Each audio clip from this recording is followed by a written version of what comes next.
అందుకే అంతర్బహిశ్చ తత్సర్వం వ్యాప్య నారాయణ స్థిత అంది వేదం.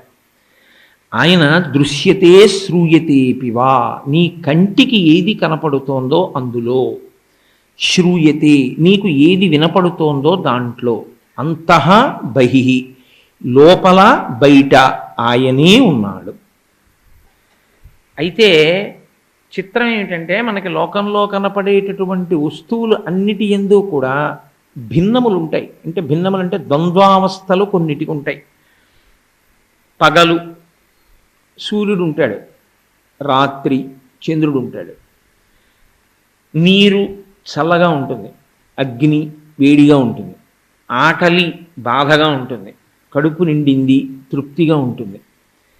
ఈశ్వరుడికి కూడా అలా ఉంటాయా ఏమైనా అంటే ఆయన నిత్యపూర్ణుడు. నారాయణ శబ్దము ఆయనకి మళ్ళీ ఇటువంటి ద్వంద్వములకు ఆయన వశుడు కాడు.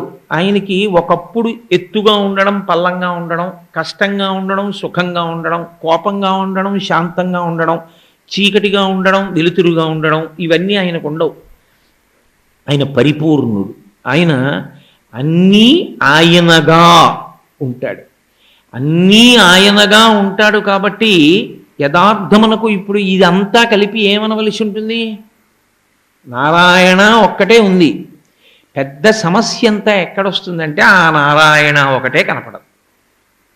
ఈయన కోటేశ్వరరావు గారండి కనపడుతుంది, ఆయన గోపాలాచార్యులు గారండి కనపడుతుంది, ఆయన గోపాలకృష్ణ గారండి కనపడుతుంది. తప్పించి అంతా నారాయణ అండి అని అనలేడు. అలా అనగలిగితే వాడు అదృష్టవంతుడు, చేరిపోయాడు నారాయణుణ్ణి. అయిపోయింది వాడి ప్రయాణం, జీవయాత్ర పూర్తయిపోయింది అని గుర్తు.